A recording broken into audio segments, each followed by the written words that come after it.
If I could go back in time and talk to my 40-year-old self, I wouldn't hand him money or chase success.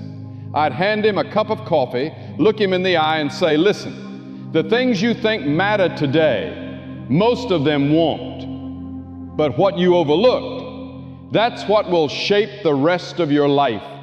Wisdom isn't loud, it's a whisper that comes after the noise dies down. If you're watching this, you're probably not 20 anymore. Maybe you've raised a family, built something, loved, lost, grown. And somewhere along the way, you've realized there's no guidebook for the second half of life. So in this video, I want to share 7 powerful lessons I've learned after turning 60. These aren't rules, they're reminders. Things I wish I had understood sooner. Not just to avoid regrets, but to live with more peace, more joy, and a sense of purpose that doesn't fade with age. And hey, if even one of these lessons speaks to you, stick around. Let's walk through them together.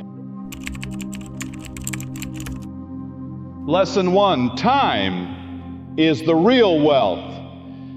When we're younger, we chase money like it's the prize.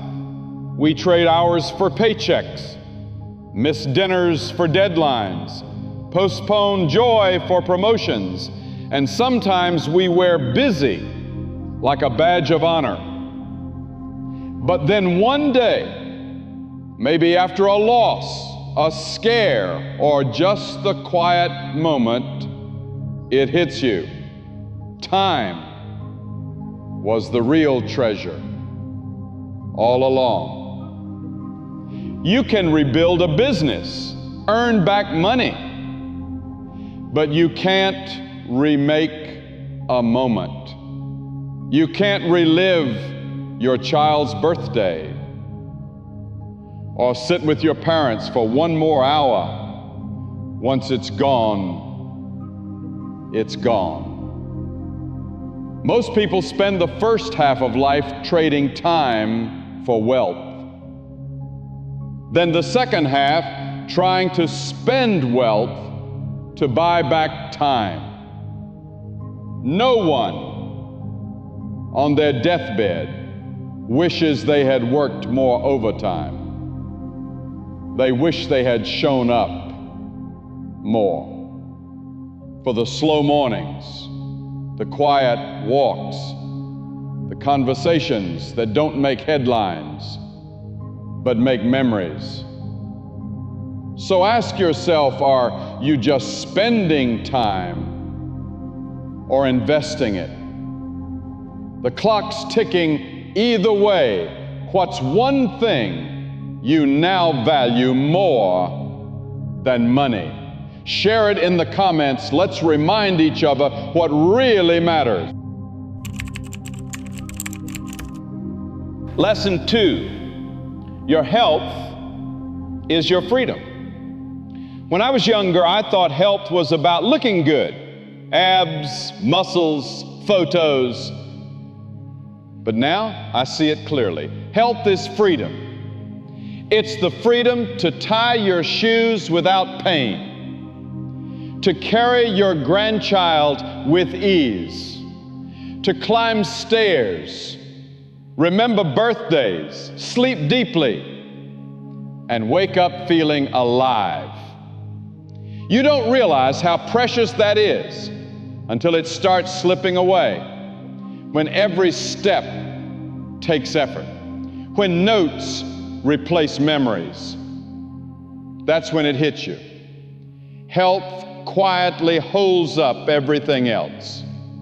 Without it, even your dreams feel heavy. Your mind fogs, energy fades, joy feels distant. The good news? You don't need a gym or magic pills to honor your body.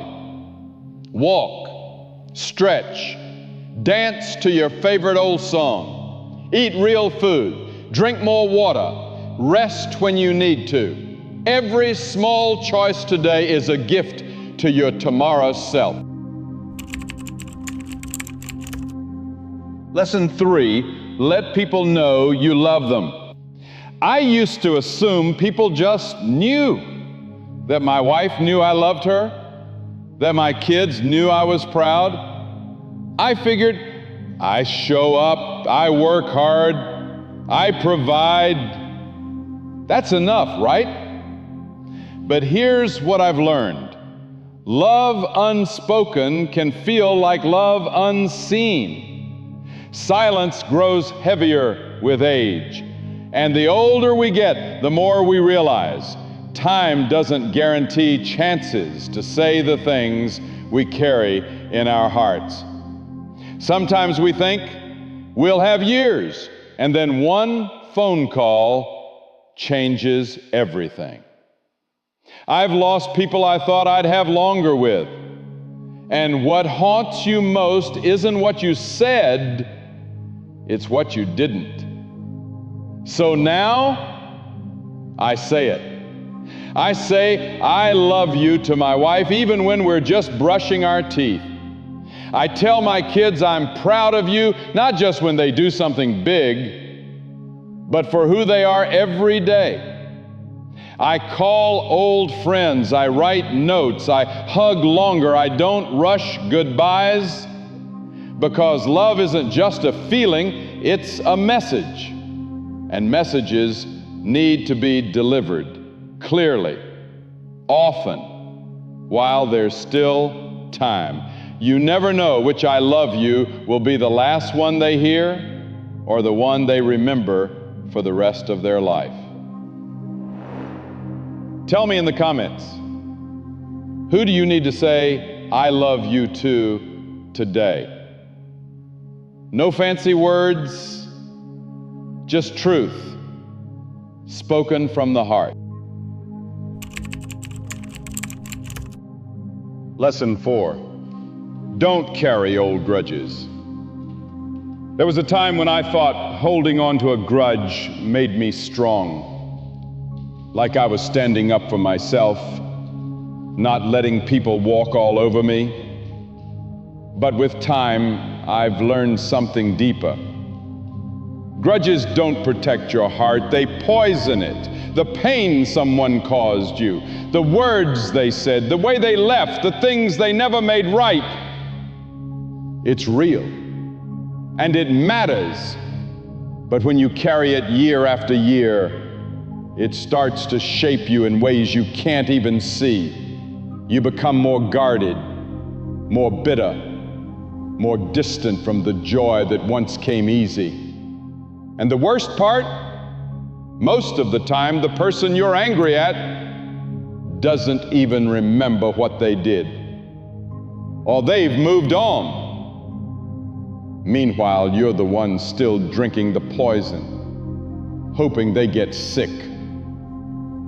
Forgiveness isn't about saying it was okay. It's not about forgetting. It's about freeing yourself, saying, I'm done carrying this weight. I deserve peace more than I deserve revenge. It doesn't mean the pain never mattered. It means your peace matters more. And sometimes that forgiveness isn't for someone else. Sometimes the hardest person to forgive is yourself. Let go, not because they deserve it, but because you do. Lesson 5, keep learning, stay curious. Here's something I've realized.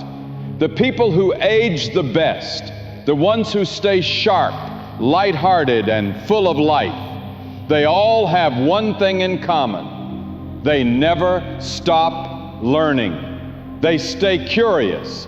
You see, your brain is a lot like a garden.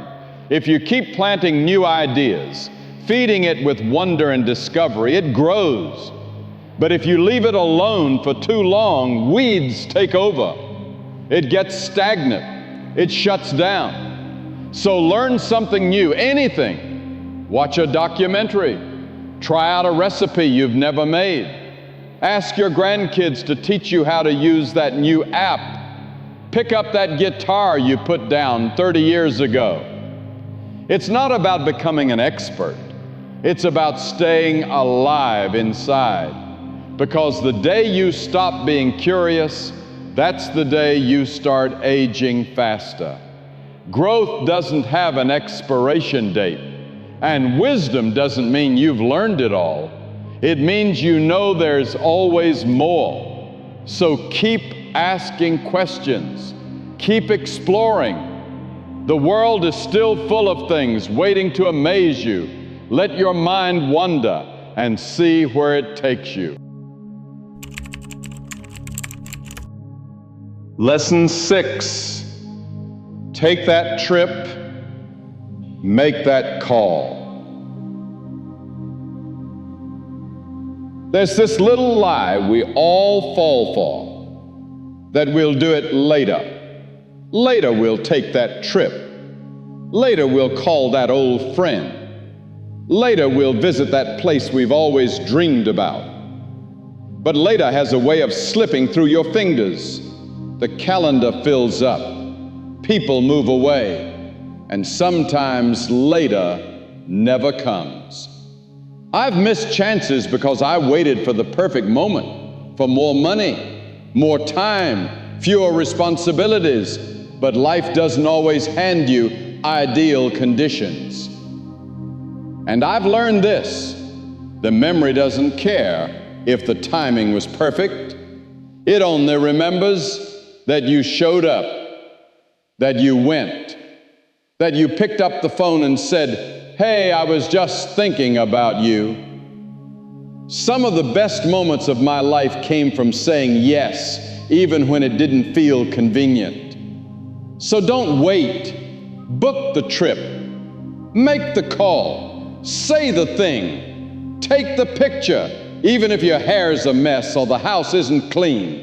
Because at the end of life, it's not the things we did that haunt us. It's the things we were too afraid, too busy, or too proud to do. Go make the memory while you still can. Lesson 7. You're not done yet. You're still becoming. They say by a certain age, life slows down. That by the time you're 60, 70, 80, the growing is over, like you've crossed some invisible finish line. You've lived your life. Now just watch the days go by. But that's not the truth, not even close. You are not done. You're still becoming. Every sunrise brings a blank page, a chance to become softer in spirit, stronger in heart, wiser in the way you love, live, and let go. Growth isn't just for the young. Sometimes the deepest growth happens when the noise quiets down. When you've seen enough of life to know what really counts. And now is your time to bloom differently, to explore without pressure, to love without holding back, to make peace with your past and plant hope for tomorrow. Don't believe the lie that your best chapters are already written, because the pen is still in your hand. You, my dear friend, are still becoming. Final thought. You've come a long way. Not just in years, but in heart, in experience, in the quiet battles no one else saw. And maybe, just maybe, you've spent a little too much time wondering if your best days are behind you. But let me remind you, the sunset is just as beautiful as the sunrise. Different colors, different pace, same sky. Just because the tempo slows doesn't mean the music is over. You are not finished.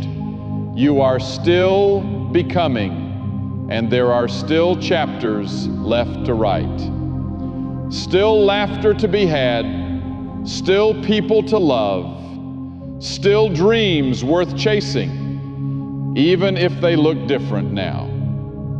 The world doesn't need a perfect you. It needs your wisdom, your presence, your story. So go live it, not in the shadow of what was, but in the light of what still can be.